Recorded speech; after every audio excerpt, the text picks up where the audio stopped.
Hey, all right, I'm Bill Jelen from MrExcel. I want to thank you for signing in for my session on pivot tables today. I've been writing books with Mike Alexander about pivot tables ever since about 2004. The 7th edition of our book is coming out towards the end of this year, December. I have a few new tips and tricks for you, plus some old pretty deep dive on pivot tables today. It's crazy. I'm going to get started off doing something I hardly ever do. I'm going to talk about Excel Online. Excel Online has come a long way with pivot tables. You can create pivot tables there now, do some formatting. You can even use a macro to create a pivot table in Excel Online. We'll take a look at that. Then coming back to Windows for the rest of the session, creating pivot table defaults, changing the calculations in a pivot table, top 10 report. I have a great hack for auto-filtering a pivot table, which is against the rules. You're not allowed to do that. Take a look at slicers and timelines for filtering, and then the old school filters in order to replicate a pivot table for every customer, every product line, every sales rep, whatever you want to do. Then we'll dive into the data model. Using the data model, we can join two tables together, but also unlock a lot of great functionality in pivot tables that just aren't available in regular pivot tables. And then we'll close up with putting a pivot table on a map using the 3D maps feature. Now, to me, pivot tables are one of the most powerful features in Excel. I use pivot tables all the time. I was actually using Excel before pivot tables existed. And I even remember back in the days of Lotus 1-2-3 when Lotus came out with their product that lets you do pivot tables, but they didn't put it in Lotus 1-2-3. They charged extra for it. It was called Lotus Improv. And I went out and bought a copy of that just so I could do the pivot table functionality faster. And it's funny, back then, Lotus was so arrogant. They had such great market share. They figured they could charge an extra $100 for the pivot table functionality. And Microsoft, who was the underdog at the time, battling for market share, took that concept and just gave it to us for free. Of course, they couldn't call it improv. They called it a pivot table. It reminds me sometimes now when I see Excel with all this market share and not giving us all the functionality, like hiding some functionality away for the people who are paying more, the enterprise customers or just the home customers. It's like, hey, if we bought Excel, we should get everything. Don't give us just part of the features. But hopefully they'll come around on that. I don't know. I mean, there's competition chomping at their heels. All right, let's dive in. We'll jump over to Excel Online. Well, okay, our first topic here. Let's talk about pivot tables in Excel Online. And this is something that I hardly ever talked about before because you really couldn't create pivot tables in Excel Online. And it's come a fairly long way. You can't do everything, but it's possible to create pivot tables now and do a little bit of formatting. It's also interesting that the interface that we're going to see here in Excel Online will inform what eventually will come back to Windows versions of Excel. This was kind of a new streamlined interface that Howie Dickerman on the Excel team put together before his retirement recently. All right, so still on the Insert tab, not in the leftmost area though. It's kind of the fourth icon over here. Select one item in your data, insert pivot table. Of course, we can have no data model in Excel Online, so it has to just be a regular pivot cache. First thing it does is it detects the edge of the data, A1 to L564, just like regular Excel. And then create your own pivot table, or this is actually the ideas feature or analyze data feature that's out on the right side of the home tab, where they're using artificial intelligence to suggest some pivot tables that might make sense. All right, so we'll just insert our own. You can either go to a new sheet or an existing sheet. Let's go to existing sheet, and then they'll ask me where. So we'll say there in N2, click insert. All right, so we get our blank pivot table area there, and then the pivot table fields. Now, one thing I like here is that by default, they automatically go with fields and the areas side by side. It's possible to do this in Windows, but it's not a default. Howie was, not afraid to say that he thought that the default format for the pivot table fields list in Windows wasn't the right way or the best way. This way you have a nice long list for fields if you have more fields, and still plenty of place to drop things. All right, so let's build a report with region and market down the left-hand side. Region and market, it automatically goes into compact form. There is no pivot table defaults here, at least not yet. We'll put revenue in the values area because that's a numeric field. It goes to values, and then product will drag over to the columns area like that. Okay, so simple enough. I really don't like compact form in pivot tables. I want to show these in their own columns. Here, these blank cells I would rather have be 0, and of course, I don't like things in general format. All right, so same as in regular Excel, right-click number format and choose either currency. Actually, what I usually do is just number with 1,000 separator and 0 decimal places. Click OK. All right, so there we've changed the format. Then pivot table options and all the various places where we could change have been streamlined dramatically here in Excel Online. And it is this thing called settings. And it's actually out here already. We have the field list and then pivot table settings, this dock that lets you collapse the pivot table. So if I go to settings, or I can click settings here and it'll take me there. And we'll scroll up to the top. All right, so there's our pivot table name. We can turn grand totals on and off. Subtotals. We can say don't show. Now that gets rid of the subtotals but leaves the heading row there, which is annoying. Or move it to the bottom, which keeps the heading row and then adds subtotals at the bottom. And I'm going to leave that there. All right, and then right here, this is the one. What we used to know as compact layout versus outline versus tabular has now just been simplified to a simple question of, do you want fields from the rows area in separate columns or a single column? Single column is how it starts out. Separate columns is closer to outline form. And certainly if we say separate columns and we want to see the subtotals on the bottom, yeah, now that's good. That gets rid of that heading row and starts to look like the pivot tables that I create all the time. Let's see, there's also item labels. Do we want to repeat? So if I say repeat those, it'll fill in that area there, the Midwest and the South. And I can show a blank line after each section. I don't want to do that, but it's available there. And then down here for error values show and for empty values show. I always type a 0 here in Windows, but it's actually possible, even in Windows, to just uncheck this and then we'll get zeros. So I guess it's easier to uncheck for empty cell show and just allow the 0 to appear there. They have a little bit of the formatting, so we can turn on banded rows. We can choose the various colors, just like you can do in Windows 32. All right, so, geez, that's horrible. The same horrible options that we have in Windows 32. A lot of the other features that are on the Pivot Table Analyze simply aren't there, but this is pretty impressive. Being able to create a pivot table in Excel Online and do a fair amount of formatting. So kudos to the Excel team. It used to be that first you couldn't have a pivot table at all, then you could only render a pivot table, and then finally, if a pivot table is created in Windows, you could make changes to it, and now we have the ability full on to create a pivot table. That means that they're creating the cache in the file, and then do a fair amount of formatting. Still, of course, no data model yet, and no OLAP tools, and so on. But they've come a long way. All right, so that's my introduction to pivot tables in Excel Online. Another thing that's really interesting in Excel Online is we'll never have VBA there. There'll never be a VBA macro. But they do have this TypeScript. If you have the Automate tab, this is a feature that's still in beta. So if you're in Excel Online in an enterprise, you'd have to get the IT department to allow you to have the Automate tab. And you can record a macro. The macro recorder is not bad. And it's actually a remarkably simple macro to create a pivot table from this data. If you're familiar with VBA, you'll recognize some of this. So the first thing we do is let selected sheet, that's an object variable, equal workbook.getActiveWorksheet. And then we want to create a pivot table called PivotTable 1. And it's going to be the current region.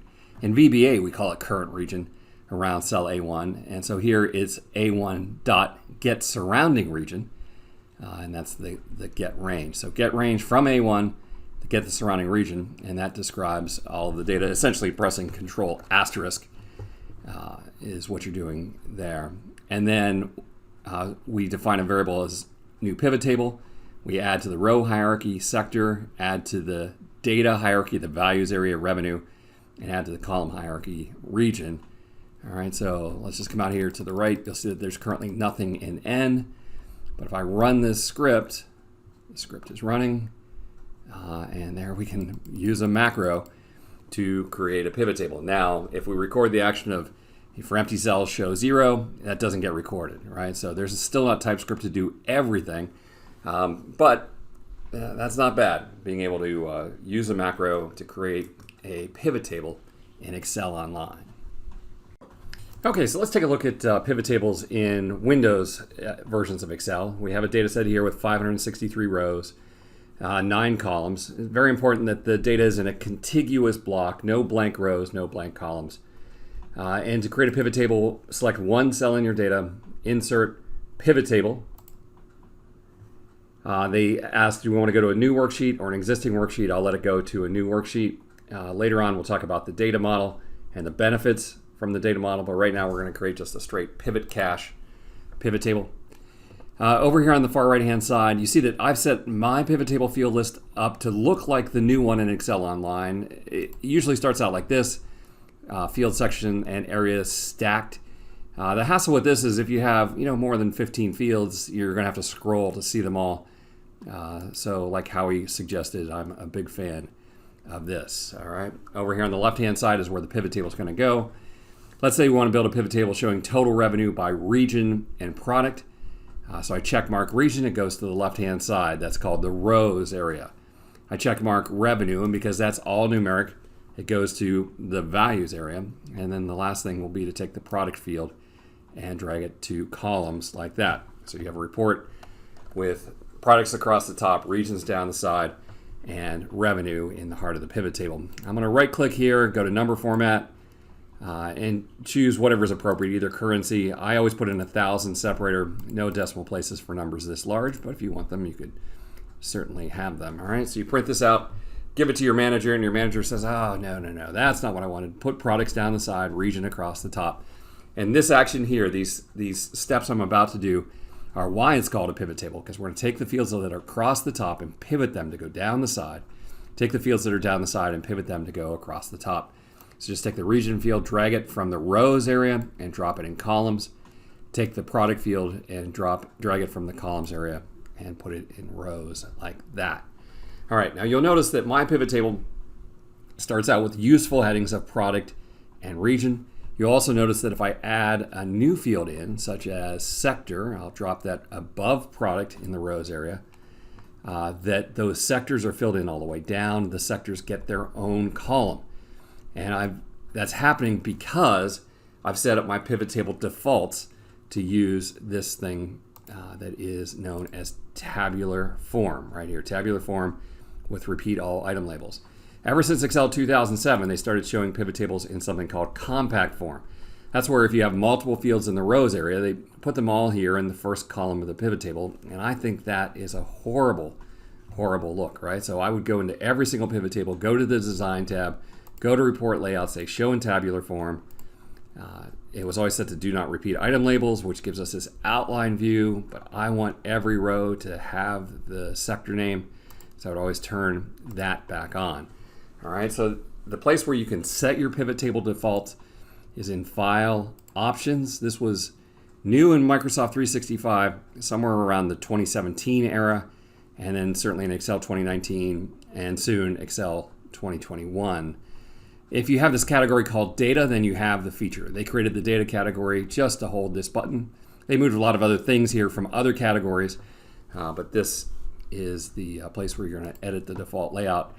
And you see here I say that all future pivot tables should start in tabular form instead of compact form.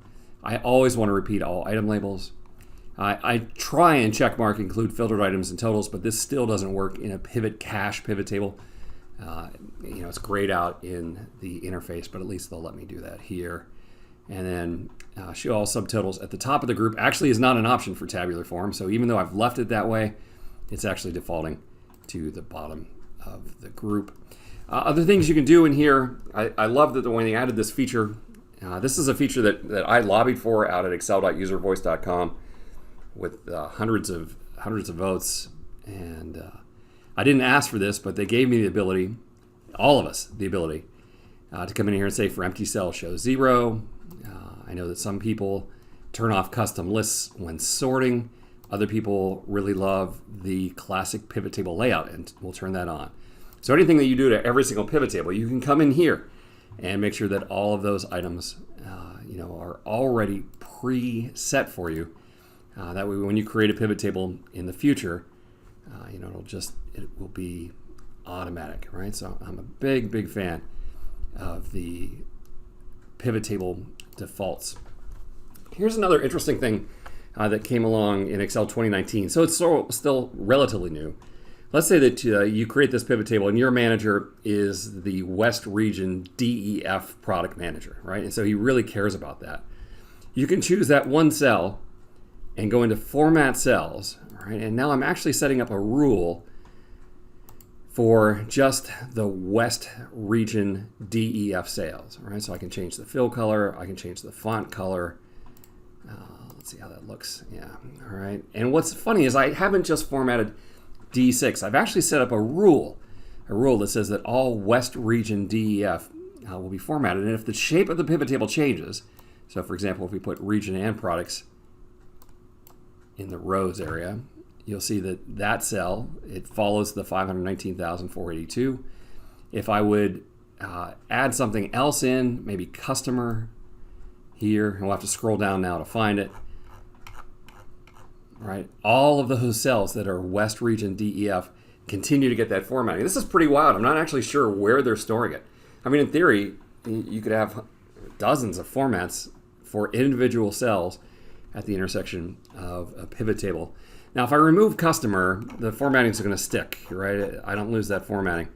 But I think if I take either product out and then put it back, see, then it gets lost. So it's only there as long as the cell that you are formatting is part of the pivot table. Otherwise, it gets lost. Kind of I don't know, just a funny thing how that works. All right, let's move on. We're going to talk about another cool feature that I love to do in pivot tables, and that's to change the calculation out here in the values area. So I have customers down the side, and then sum of revenue. By the way, sum of revenue to me is not anything that I ever would have given to my boss when I worked in accounting. That sum of revenue is just a weird word. You could type total revenue. I guess I could live with that, total revenue. That wouldn't be bad. I could call it sales. That's okay. But I can't call it the one thing that I want to call it, which is revenue. When I try and call it revenue, they say, no, we already have a field name in this pivot table called revenue. So the trick is to type either a space before or after revenue. I'll type it before, right? And that's no hassle. They don't mind having revenue space or space revenue. And when I right align it, no one will ever know that the space is there. Okay, so that one we're going to leave as total revenue. But then I'm going to take the revenue field more times. I'm going to take the revenue field and drag it to the values area, and we get just the same numbers over and over and over again. But I'm going to go into field settings for each of these and change the calculation. So right here, I double click on sum of revenue. That's the fast way. Double click on that head and get into the value field settings. Here, 11 items, sum, count, average, max, min. I hardly ever use any of these. The good ones are back on the show values tab. And I'm going to say for this one, I want to show it as a percentage of the column total. And this will be percentage of total. And I'll click OK. Right now for each customer, I can see what their percentage of the 6.7 million is.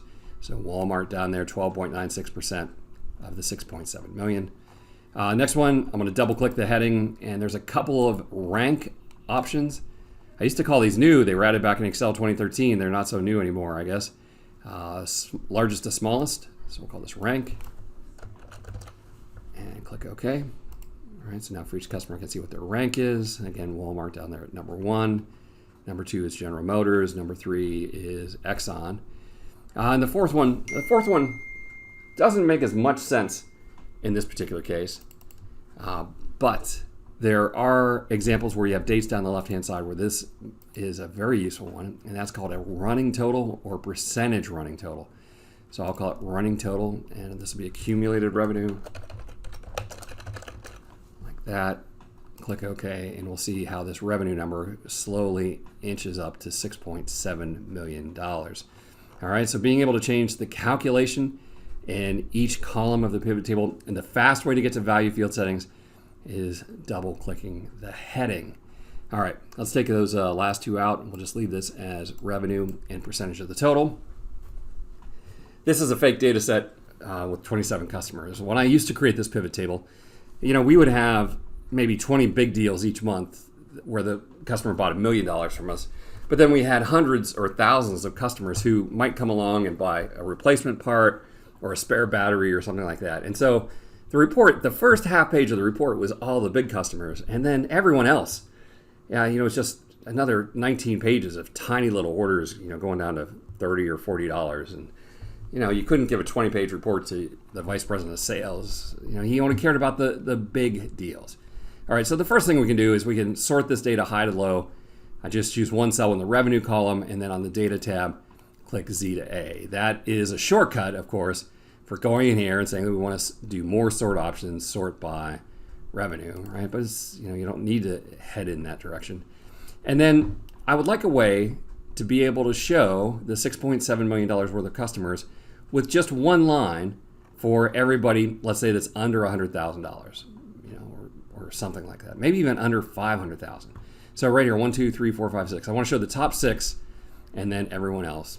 And I just want to call out here that this number, 12.96%, 869,000 is 12.96% of the 6.7 million. And when I do this using the built-in features in the pivot table, so value filters, top 10, in this case I want the top 6 items. And by the way, it doesn't have to be top, it can be top or bottom. This is a super powerful little dialog box here. Top 6 items or top 80%. Or get me to $5 million. All of those would work. Although certainly you're not going to use the spin button here. You're actually going to type 5 million if you use the sum. So I want the top 6 items based on revenue. And I get those large customers, the ones over 500,000 that I wanted.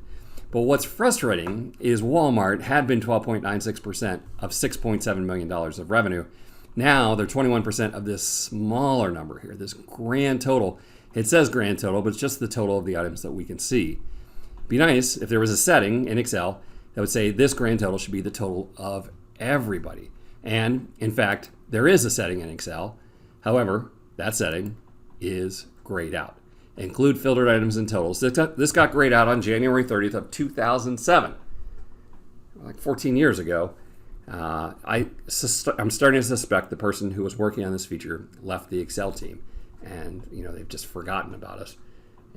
And it will never get added back in. All right, so rather than use the top 10 filter here, I'm going to clear that filter, and I'm going to use the old school filters, the filters on the data tab. The filters on the data tab will allow me to get the report that I want. All right, so we come back here on the data tab, and we go to turn on the filters, and you see it's against the law. You can't turn on filters. For some weird reason, the Excel team says, no, we won't let you filter a pivot table using the old-fashioned filters, which is crazy. All right.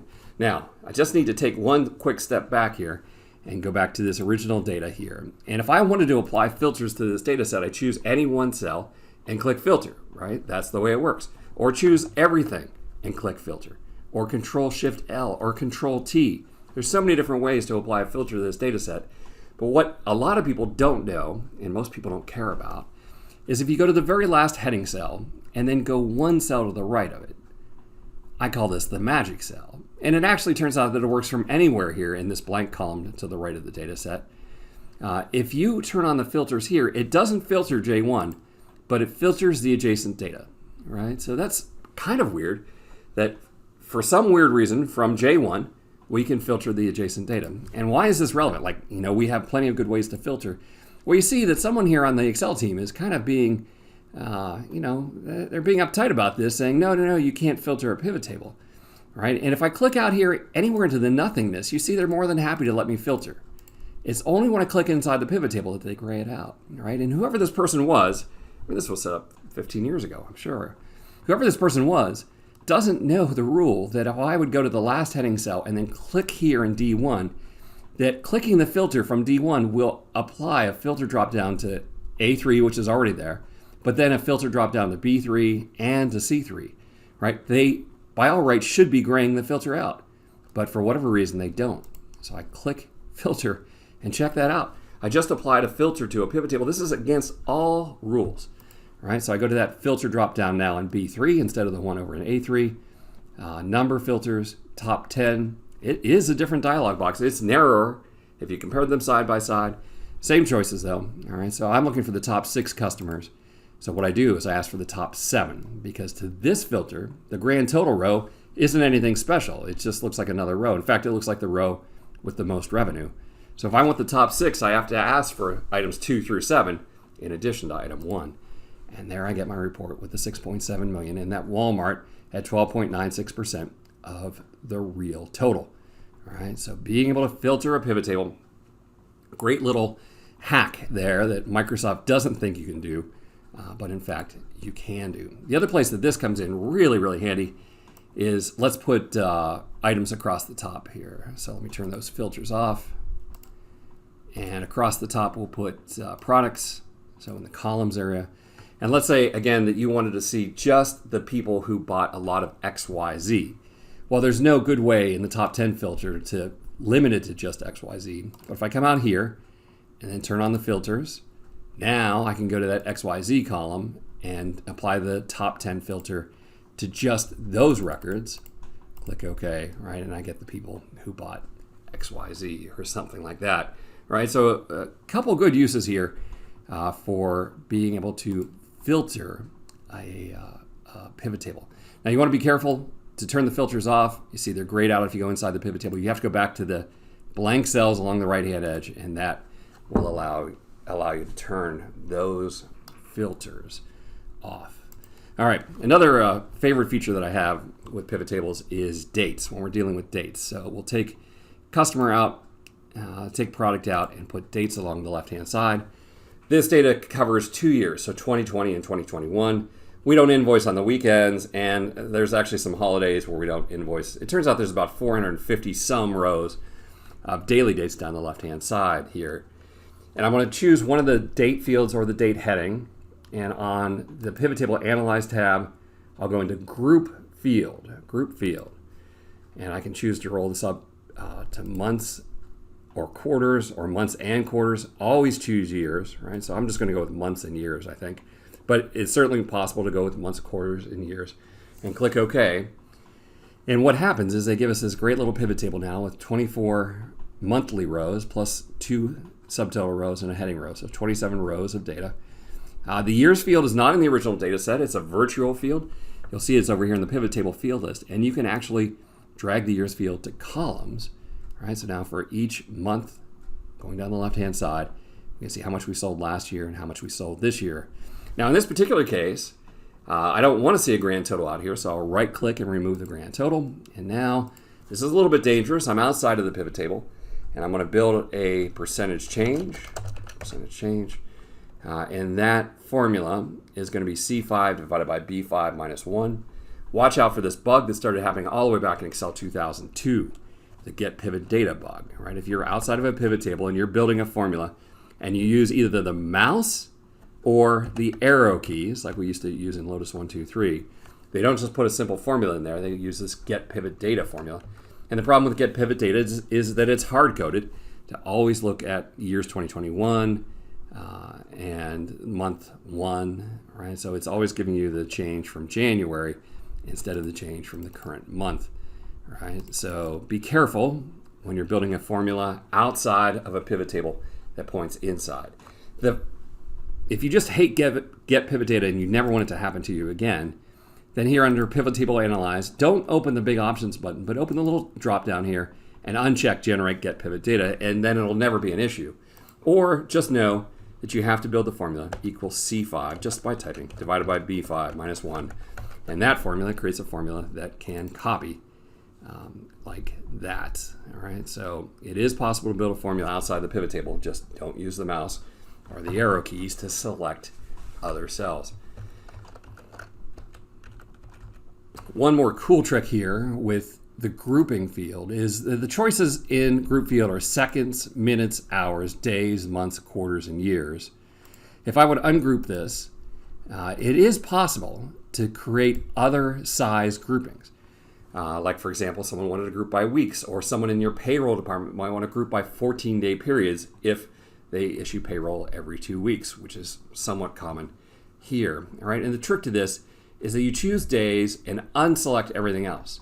And when you do that, then you can change the spin button or just type that we want to see 14-day periods.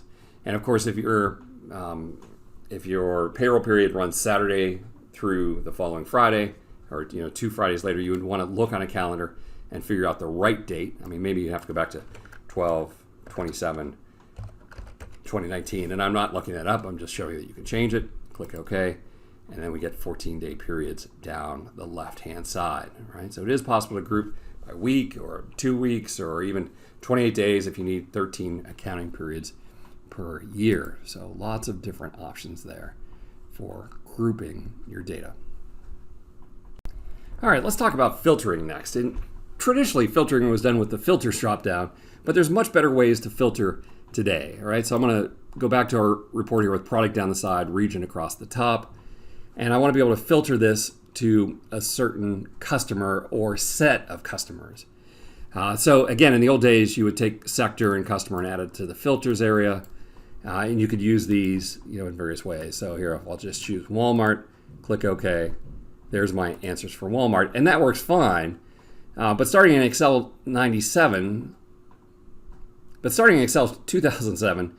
they gave us this ability for multiple items. So if I would choose, for example, Home Depot, no, we don't have Kroger and Walmart, then click OK. All right, so I'm getting the right answer, but this heading is not useful. When you print this, no one will ever remember what it is, right? And what came along in Excel 2010 to replace this was a beautiful thing called slicers. And then in Excel 2013, a timeline slicer. So we just select something in our data here, insert, out on the far right-hand side here, slicers and timelines. Timeline's going to be used for date fields. So I'll choose slicer, and I'll say that I want to see this by sector and customer. Click OK. All right, and they always kind of do this annoying thing where they arrange them on top of each other. You can change the size of these a little bit. And here for customer, let's see if we can get this to all fit with 27 customers. So if I go to 3 columns, 4 columns, there we are. So we kind of get a nice view of all of the customers. You can change the colors that are used, and you can do all kinds of things as far as customizing the look of the slicers. Mike Alexander has a great article out there about customizing slicers. So now the way that this works is if I would choose Walmart, I get the Walmart in the report, but then I can control click on Kroger, or if I don't want to control click, I can just use multi-select here, and I can choose Lowe's and any other retailers. That'll work. Or, a better way to go, I have the sector field here, so if I just choose retail, I can see that that's ABC stores, Kroger, Lowe's, Sears, and Walmart, and then everything else is sort of grayed out to say that they're not a part of the retail sector. If I would control click and add manufacturing, and you see that we get all of those customers as well. All right, so I think slicers are much better. When you print this out, you'll see which customers were in, which customers were out. Fairly useful tool here. Let's take a look at the timeline. So on the Insert tab, we'll insert timeline, and they should only offer us date. That was the only date field that I have. And we can choose here in the timeline to show this by months, quarters, or years, or days. All right, so I can choose years. I can get this report for just 2020 or just 2021 or the whole thing. It's kind of weird when you go back and forth. So let's say that I chose quarters, and just to be difficult, chose Q4 and Q1 like that, right? So I get this 310,390 in the West. And then when I go back to years, it chooses something impossible, right? It's like it won't let me select that weird thing where it spans one year to another. But I guess if I go to quarters first and then back to years, you could manage to do that, right? So, and you can select them both. That was click here and drag to there. The great thing about these slicers is that they will handle multiple pivot tables from the same pivot cache. And the fastest way to do this is to take your existing pivot table, copy it, and paste it to a new spot. That makes sure that you're using the exact same pivot cache, and now everything is dealing with the same set of slicers. So here, let's take product out, take region out, add cost of goods sold and profit, maybe totals by sector, right? And now as I choose from the slicer, both this pivot table and this pivot table are reacting to the slicers automatically. And that was because I copied an existing slicer, an existing pivot table and pasted it. If you just build the pivot table from scratch, then you're going to have to come into either slicer connections or report connections. From the pivot table itself, you go into filter connections and choose which slicers to use, or you could go into each individual slicer, and then on timeline tools, report connections, you can choose which pivot tables should be connected. This all works great when the data is coming from the same data set, same pivot cache. If you have multiple pivot caches though, or data coming from two different data sets, even if they happen to have region in common, it's harder to, it's not impossible. There's a VBA trick out there, and then there's also a trick using the data model to be able to pull that off. All right, one more trick here. This is an awesome trick from my friend Sylvia in Santa Monica, California.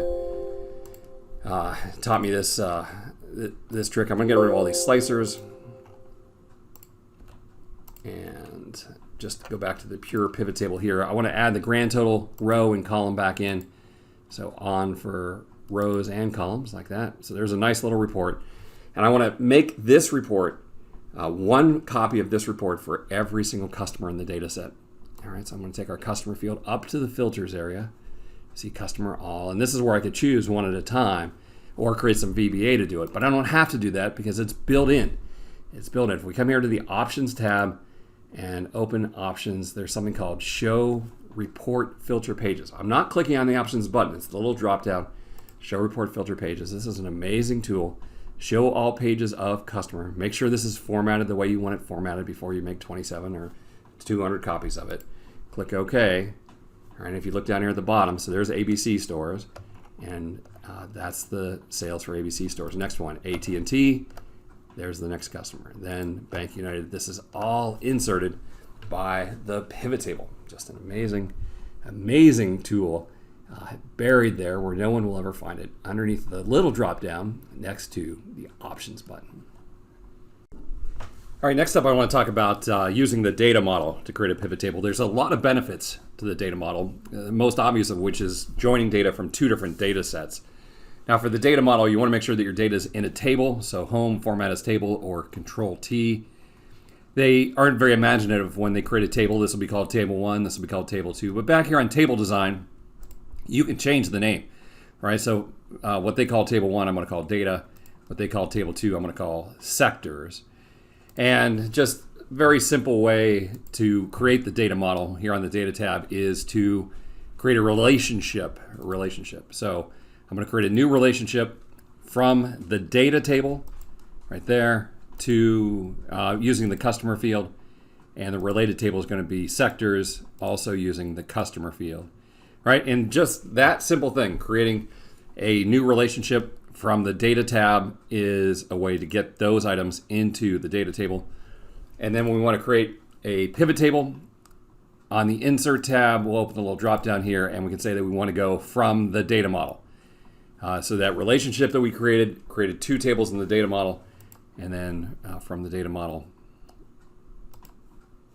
like that. All right, so you see that we have two items that are active. That little line there is the separation between active and all. That little line there, that's the separation between items in the data model and not in the data model. So if I want to see total revenue by sector, I can choose sector from the second table, and then revenue and profit, and it will join those two items together in memory. It's kind of like doing a join and access or SQL Server or something like that, right? So that's one of the huge benefits of the data model. But I also love the data model because it unlocks a whole bunch of extra features in pivot tables. So here I have a data set and I made it into a table and it's just called Table 3, and that's fine. I'm going to let it be called Table 3. Insert pivot table. to a new worksheet, and I'm going to add this table 3 to the data model, right? So there's a couple different ways to get it in the data model. You can go through Power Query, which I'm not showing today. I'm sure a lot of other people will be showing Power Query during the event. You can use this box, add this data to the data model, or you can use a relationship. All 3 of those will get the tables into the data model. All right, so let's do something like customer and revenue. Cool, and revenue a second time, this time showing it as the percentage of total.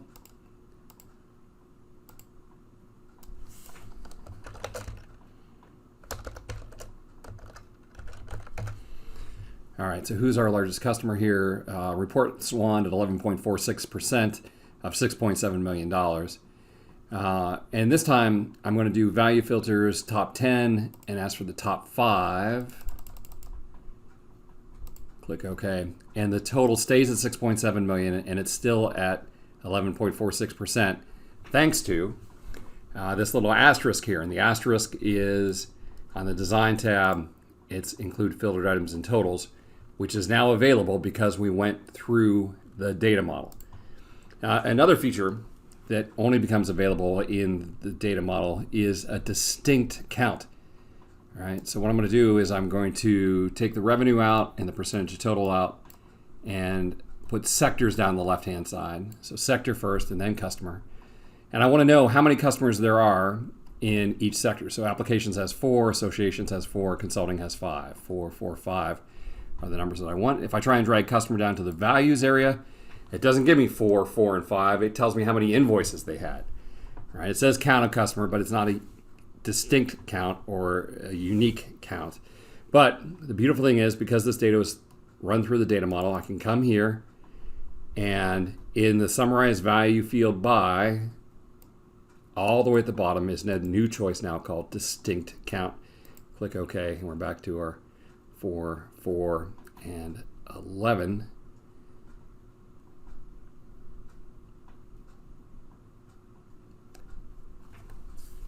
Like that. Or another one, we'll take customer out of here and just have sector and revenue and product. And I want to convert these to formulas, not using get pivot data, but just the straight out cube formulas. So here under OLAP tools, these are usually grayed out in a regular pivot cache pivot table. But here I can convert all of these to formulas, which means that I can move them around and they continue to work like that, right? So just being able to unlock extra features by taking even a single table through the data model are lots of benefits to having a data model pivot table instead of just a regular pivot cache pivot table. Well, hey, let's finish up with putting a pivot table on a map. Now this is only in Windows, doesn't run on the Mac. Because it's actually using the data model behind the scenes. So here I have data that has postal code in Australia, back here in the Insert tab, 3D map. This will load, and they were able to detect that my data is in Australia, and they're choosing city. I'm going to add a field here. I'm going to say add postcode, and define that that is postal code. Wow, that I don't know why they couldn't get that, but a little bit of a little change there. All right, and then the fields that we have the height of each column. Let's zoom in a little bit here. The height of each column is going to be water usage, like that. And then just to change some colors, I have a code field that I'll add to the category.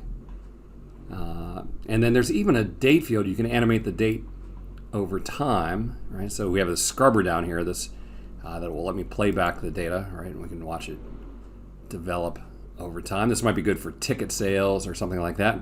Now, the interesting thing here with this 3D map is there's a lot that you can customize just by right-clicking on it, right? So here I can edit the time information and say that I just want to show it as a date or maybe a date like that. Click OK, and you can change that format. The legend here always starts out at that size. You can change the size of the legend. To change that word layer 1, that's over here on the right-hand side. I can edit that, and this will be called code or something like that. I don't know. Just scrolling through, right? So if you hold down the Alt key and drag up or down, Like dragging down, you're looking at it from above. Dragging up, you're looking at it from ground level. But then you can also use the Alt key and drag left and right to rotate the data. So sometimes it might be better to look at the data from the north or from the west or something like that. So you have a lot of control there using the Alt key to drag through. Now you can also change the map style here. This is a column chart or a heat map to show where the most water usage is. I don't think that region will work for postal codes. Oh, wow, look at that. It actually is, although it's on a graduated scale, different shades of blue. And in this particular case, there's probably not enough variation between them.